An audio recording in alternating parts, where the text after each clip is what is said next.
என் இனிய அன்பு உள்ளங்களே, உங்கள் அனைவருக்கும் என் அன்பான வணக்கம். வீழ்ந்தும் வீழாத மனம் நாவல் பகுதி 15. வாங்க தொடர்ந்து கதையை கேட்கலாம். காலை 10 மணி ஆகியும் பிறைசூடன் எழவில்லை. வீட்டில் அனைவரும் அவன் வரவுக்காக தான் காத்திருக்கிறார்கள். மாலை நிவேதிதா வீட்டில் வைத்து நிச்சயதார்த்தம் நடக்க போகிறது. அதற்கான சில ஏற்பாடுகளை செய்து முடிக்க வேண்டியதாக இருக்கிறது. ஆனால் அவன் எழுந்த பாடில்லை. காலை உணவை முடித்துக் கொண்டு நதியா வீட்டாரோடு ஹாலில் அமர்ந்து பேசிக் கொண்டிருக்கிறது பிறைசூடன் குடும்பம். அப்போதுதான் மாடி இறங்கி வருகிறான் பிறைசூடன். ஆனால் பேசிக் கொண்டிருந்ததால் ஒருவரும் அவனை கவனிக்கவில்லை. சமந்தி, நாங்க நம்ம நதியாவுக்கு இங்கே ஏதாவது நல்ல வரனா பாக்கலான்னு முதல்ல நினைச்சோம். அக்கா தங்கச்சி 2 பேரும் சென்னையில இருந்தா ஒருத்தருக்கு ஒருத்தர் உதவியா இருப்பாங்கன்னு தான் அப்படி யோசிச்சோம். ஆனா உங்க அம்மா தான் அகில் மாதிரி தான் நதியாவுக்கு நாங்க சொந்தத்திலேயே மாப்பிள்ள பாத்துட்டோம் அப்படின்னு சொல்லிட்டாங்க. ஆமா சமந்தி, நாங்க அந்த விஷயத்த கூட உங்ககிட்ட பேசணும் என்று கூறிய நதியா அப்பா பிரணவை பார்த்தார். மாப்பிள்ள, எனக்கு மகன் கிடையாது. இப்போ அந்த மகன் ஸ்தானத்துல நான் உங்களை தான் வச்சு பாக்குறேன். நீங்க தான் முன்னாடி நின்று எல்லாத்தையும் நடத்தி கொடுக்கணும். அகில் தம்பி கல்யாணம் முடிகிற வரைக்கும் நாங்க இங்கதான் இருப்போம். அது முடிஞ்சதும் ஒரே வாரத்துல நதியா நிச்சயதார்த்தம் கல்யாணம் எல்லாத்தையும் முடிச்சிடலான்னு நாங்க முடிவு செஞ்சிருக்கோம். நர்மதாவை உங்களுக்கு கட்டி வச்சுட்டோம். இனி கடைசி காலத்துல எங்களுக்கு ஒரு துணை தேவை இல்லையா? அதனாலதான் நதியாவுக்கு வீட்டோட மாப்பிள்ளையா பார்த்திருக்கோம். நர்மதா நதியாவை பார்த்தாள். என்னடி அப்பா இப்படி பேசுறாரு? பாட்டி தான் ஏதோ உளறிட்டு இருக்குன்னு பார்த்தா அப்பா வேற இப்படி பேசுறாரு. அக்கா, பாட்டி உளறிட்டு மட்டும் இருக்கல, எனக்கு மாப்பிள்ள பார்த்து முடிவே பண்ணிடுச்சு. அப்படியா? ஆமா. யாருடி அது? நம்ம சுப்பிரமணி மாமாவோட பையன். ஓ, இன்ஜினியரு. அனைத்தையும் கேட்டபடி அமைதியாக ஒரு இருக்கையில் வந்து அமர்ந்த பிறைசூடனை அப்போதும் யாரும் கவனிக்கவில்லை. வீட்டோட மாப்பிள்ளையா? பிறைசூடன் அப்பா கேட்க, ஆமா சம்மதி, வீட்டோட மாப்பிள்ளனா ஒரு மகன் மாதிரி எங்களை பார்த்துப்பார்ல. அப்படியெல்லாம் யாரையும் நம்பிட முடியாது சம்மந்தி. தூரத்துல இருக்கிறவங்க காட்டுற பாசத்துல 100 கூட வீட்டோட மாப்பிள்ளையா இருக்கிறவங்க காட்டுறதில்ல. அது மட்டும் இல்ல, நாம மகன் மாதிரி நினைச்சு கொஞ்சம் உரிமை எடுத்து பழகுவோம், பேசுவோம். ஆனா அவங்களுக்கு அது மரியாதை குறைவா தோணும். ஓ, வீட்டோட மாப்பிள்ள ஆனதாலதான் மதிக்கலையா அப்படின்னு நம்ம கிட்டயே கேட்பாங்க. அது கூட பிரச்சனையை உருவாக்கும். இதுவே நல்ல பையனா இருந்தா கடல் கடந்து போனா கூட உங்களை கூட வச்சு பாத்துப்பான். உங்களுக்கு இப்ப என்ன குறை? நீங்க வேணும்னா நதியாவை ஏதாவது நல்ல ஒரு பையனுக்கு கட்டி வச்சுட்டு இங்க எங்க கூட வந்து தங்கிக்கலாமே. நாம அண்ணன் தம்பி மாதிரி பழகலாம். அது கூட பிரச்சனைன்னு நீங்க நினைச்சீங்கன்னா இங்கே உங்களுக்கு ஒரு தனி வீடு பார்த்து கொடுத்துடுறோம். நர்மதா பக்கத்திலேயே இருந்து உங்களை பார்த்துப்பா. அருளும் ஒரு மகன் மாதிரி உங்களை பார்த்துப்பான். எதுக்காக தேவையில்லாம வீட்டோட மாப்பிள்ளை எல்லாம் பாக்குறீங்க? அதுல நதியாவுக்கு சம்மதம் தானா? அவ சம்மதத்தை கேட்டீங்களா? இல்ல சம்மந்தி, நதியா சம்மதம் அது எதையும் கேட்கல. அப்புறம் நதியாவுக்கு பார்த்து வச்சிருக்கிற பையன் கூட ரொம்ப நல்ல பையன்தான். சரி சம்மந்தி, உங்க விருப்பம் அதுன்னா அதுவே நடக்கட்டும். அப்புறம் சம்மந்தி, நாங்க அகில் தம்பி கல்யாணத்துக்கு எப்படி இங்க வந்து தங்கி இருக்கோமோ அதே மாதிரி நீங்க எல்லாரும் வந்து வீட்டோட தங்கி கல்யாணத்தை நடத்தி கொடுக்கணும். நதியா அப்பா கூற, கண்டிப்பா என்றார் பிறைசூடன் அப்பா.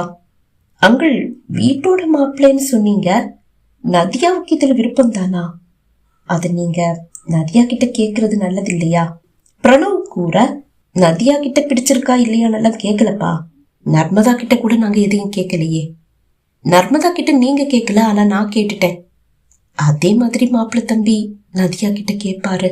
ஆனாலும் மாமா, நதியா கிட்ட நீங்க ஒரு வார்த்தை கேட்கறது தானே நல்லது. என்ன நதியா, உனக்கு அந்த மாப்பிள்ள ஓகே தானா? தலை திருப்பி பிரணவை பார்க்கும் போதுதான் அவன் அருகில் அமர்ந்திருக்கும் பிறைசூடனை நதியா கண்டாள். அவன் மீது சில நொடிகள் நிலைத்த விழிகளை இழுத்து பிரணவ் மீது அவள் நடும்போதுதான் அவள் விழிகள் ஏன் இப்படி சலனமில்லாமல் நின்றுவிட்டன என்ற சந்தேகத்தோடு தலையை திருப்பி பார்த்த பிரணவ் தன் அருகில் அமர்ந்திருக்கும் பிறைசூடனை கண்டான். நீ எப்படா வந்த? இப்பதான்னா. சரிம்மா, நீ சொல்லு, உனக்கு அந்த மாப்பிள்ள போதுமா? வீட்டோட மாப்பிள்ளன்னு வேற அங்கிள் சொல்றாரு. எனக்கு என்னவோ சரிப்படாத மாதிரி தோணுது. அத்தான், அப்பா அம்மா எதை செஞ்சாலும் நல்லதுக்கு தானே செய்வாங்க. உனக்குன்னு விருப்பு வெறுப்பு எதுவுமே கிடையாதா? இருக்கு, ஆனா அவங்க அளவு எனக்கு அனுபவம் இல்லையே. நான் எடுத்த சில முடிவுகள் வேற தப்பா போச்சு. ஐ மீன், நான் சிம்லால வேலைக்கு போனேன். அங்க ஏற்பட்ட சில கசப்பான அனுபவங்களை பத்தி தான் பேசிட்டு இருக்கேன். அப்பா அம்மா தாத்தா பாட்டி எல்லாம் நீ அங்க வேலைக்கு போக வேண்டாம்னு சொன்னாங்க. அவங்க பேச்ச கேட்காம தான் நான் அங்க வேலைக்கு போனேன். ஆனா அதே வேகத்துல நான் திரும்பி வர வேண்டியதாயிடுச்சு. அதனால இப்போ பெரியவங்க என்ன முடிவு பண்றாங்களோ அதுதான் சரின்னு நானும் நினைக்கிறேன். வேண்டுமென்றே அவள் அப்படி கூற, அப்படின்னா இந்த மாப்பிள்ளை உனக்கு பிடிச்சிருக்கு? ஆமாத்தான், ரொம்ப பிடிச்சிருக்கு. அமைதியாக அவள் பேசும் அனைத்தையும் கேட்டுக்கொண்டிருந்த பிறைசூடன், ஆமாமா, வீட்டோட மாப்பிள்ளனா 24 மணி நேரமும் கூடவே இருப்பான்ல. கால கைய அமுக்கி விட சொன்னா கூட அமுக்கி விடுவான். என்ன வேலை சொன்னாலும் தட்டாம செய்வான். அதனால வீட்டோட மாப்பிள்ளைய பொண்ணுங்க விரும்புறதுல தப்பெதுவும் சொல்லிட முடியாது. பிறைசூடன் நக்கலாக கூற, அவனை ஒரு முறை முறைத்த நதியா, அவர் வீட்டோட மாப்பிள்ளதான், அதுக்காக வேலை வெட்டி இல்லாதவர்னு நினைச்சிட வேண்டாம். அவர் இன்ஜினியர், எங்க ஊர்லயே வேலை பாக்குறாரு. மாசம் 2 லட்சம் சம்பளம் எண்ணி வாங்குறாரு. அவரு மத்த ஆம்பளைங்க மாதிரி வேலைக்கு போவாரு, திரும்பி வரும்போது அவங்க வீட்டுக்கு போகாம எங்க வீட்டுக்கு வருவாரு, அவ்வளவு மட்டும்தான் வித்தியாசம். ஓ அப்படி, நான் கூட ஏதோ வேலை வெட்டி இல்லாத வெட்டி ஆபீசர், அதுதான் வீட்டோட மாப்பிள்ளையா இருக்க ஒத்துக்கிட்டாரோன்னு நினைச்சிட்டேன். அது உங்க ஊர்ல வேலை வெட்டி இல்லாத வெட்டி ஆபீசர் வீட்டோட மாப்பிள்ளையா இருக்கிறது. எங்க ஊர்ல படிச்சவங்க, நல்ல உத்தியோகத்துல இருக்கிறவங்க எல்லாம் பொண்ணு வீட்டுல இருக்கிற சூழ்நிலையை பொறுத்து அவங்க வீட்டோட மாப்பிள்ளையா போயிடுவாங்க. அதுக்காக மாப்பிள்ளைங்களுடைய மதிப்பெல்லாம் குறையாது. அகில், நதியாவுக்கும் அவங்க அப்பா அம்மா தாத்தா பாட்டிக்கும் ஓகேனா உனக்கு என்ன பிரச்சனை? நீ ஏன் தேவையில்லாம நதியா கிட்ட வாக்குவாதம் பண்ணிட்டு இருக்க? பிரணவ் கேட்க, அதுதானே, எனக்கு என்ன பிரச்சனை? எனக்கே இங்க தலைக்கு மேல 1000 வேலை இருக்கு. சாயந்தரம் வேற நிச்சயதார்த்தம், 1-2 வேலைகளை முடிக்க வேண்டியதா இருக்கு.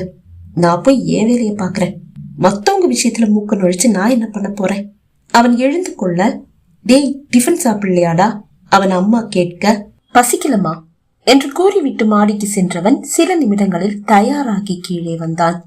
நான் வெளியே போயிட்டு வந்துடுறேன் பொதுவாக கூறிவிட்டு அவன் வெளியே சென்றும் விட்டான். மாலை 5 மணி ஆன போது பிறைசூடன் வீட்டாரும் நதியா வீட்டாரும் நிவேதிதா வீட்டிற்கு செல்ல தயாராகிவிட்டனர். பிறைசூடன் எப்போது வீடு திரும்பினான் என்று ஒருவருக்கும் தெரியவில்லை.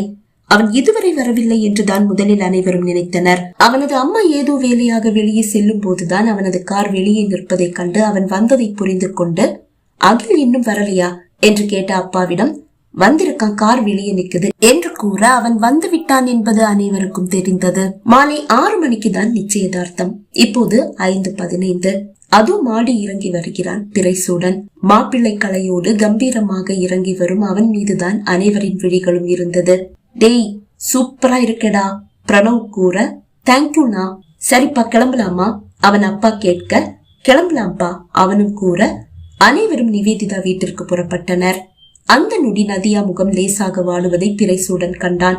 அதை சட்டென்று மறைத்து விட்டாள். நிவேதிதா வீட்டை அடைந்த பிறைசூடன் வீட்டார் அனைவருக்கும் ஒரு வியப்பு. நிவேதிதா முகத்தில் எந்த மகிழ்ச்சியும் இல்லை. நேற்று வரை இருந்த அவளது அந்த மகிழ்ச்சி வற்றி போயிருக்கிறது. அதற்கு காரணம் என்ன? அவர்களுக்கு புரியவில்லை. என்னாச்சு? நிவேதிதா முகமே சரியில்லையே. பிறைசூடன் வீட்டார் தங்களுக்குள் கேட்டுக்கொள்ள, அது பிறைசூடன் செவியையும் எட்ட அவன் நேராக நிவேதிதா அருகில் வந்து அவள் கரத்தை கோர்த்து கொண்டான். என்ன நிவேதிதா இது? சந்தோஷமா இருக்க வேண்டிய நேரத்துல இப்படி சோகமா இருக்க? பாக்குறவங்க தப்பா நினைக்க மாட்டாங்களா?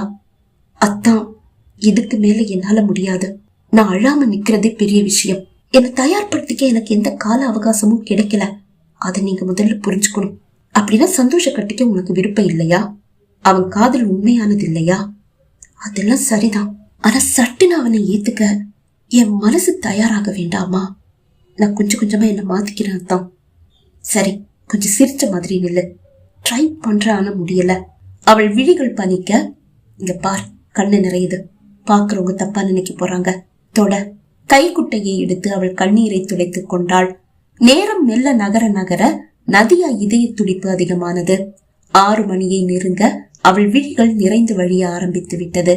அதை பிறைசூடனும் பிரணவும் நிவேதிதாவும் மட்டும்தான் கவனித்தனர். அவர்கள் மட்டும்தான் அவளை கவனிக்கிறார்கள். மற்றவர்கள் கவனம் எல்லாம் பிறைசூடன் நிவேதிதா மீது அல்லவா இருக்கிறது. நதியா யார் கண்ணிலும் சிக்காமல் ஒரு மூலையில் சென்று நிற்கிறாள். அவளது வீட்டார் விழிகள் கூட அவளை கவனிக்கவில்லை. நிறைந்து வழியும் கண்ணீரை அவள் கைக்குட்டையால் துடைத்தபடியே ஒருவரும் தன்னை கவனிக்கவில்லை என்று உறுதிப்படுத்திய பின் அங்கிருந்து வெளியே செல்ல தயாராக அதை கவனித்த நிவேதிதா, நதியா என்று அழைத்தாள். நதியா அப்படியே நின்று விட்டாள். ஆனால் நிறைந்து வழியும் விழிகளோடு எப்படி திரும்பி பார்ப்பாள்? இப்போது திரும்பினால் தான் அழுவதை அனைவரும் பார்த்து விடுவார்கள். இப்போது அனைவரின் கவனமும் தன் மீதுதான் இருக்கும் என்று அவளுக்கு புரிந்தது. என்ன செய்வது என்று யோசித்தவள் சட்டென்று கைக்குட்டையை எடுத்து வேர்வையை துடைப்பது போல் முகத்தை அழுத்தி துடைத்தபடியே உதட்டில் ஒரு புன்னகையை ஒட்ட வைத்துக் கொண்டு திரும்பி நிவேதிதாவை பார்த்தாள். என்ன நிவேதிதா, என் பக்கத்துல வந்து நில்லு பிளீஸ். நானா? ஆமா, எப்படி முடியாது என்பது. மனமில்லா மனமோடு நிவேதிதா அருகில் வந்து நின்றாள் நதியா. நிவேதிதா அருகில் நின்று கொண்டிருந்த பிறைசூடன் முகத்தில் என்ன ஒரு மகிழ்ச்சி! அதை கண்டபோது நதியாவுக்கு கோபமாக வந்தது. நிவேதிதாவும் இப்போது சிரிக்க ஆரம்பித்திருந்தாள். நேரமாகுது, சடங்கு ஆரம்பிச்சிடலாமா? பெரியவர் ஒருவர் கூற சடங்குகள் ஆரம்பமானது. விரிக்கப்பட்ட ஜமுக்காலத்தில் நிவேதிதா வந்து அமர்ந்தாள். அவள் கரம் நதியா கரத்தை பிடித்திருந்தது. அதனால் வேறு வழியின்றி நதியாவும் அவள் அருகில் வந்து அமர்ந்தாள். பிறைசூடன் எதிரில் வந்து அமர தலை குனிந்து அமர்ந்திருந்த நதியா தலை இன்னும் குனிந்து போனது. பகுதி 15 நிறைவடைந்தது. பகுதி 16 உங்களை சந்திக்கும் வரை விடை பெறுகிறேன். நன்றி, வணக்கம்.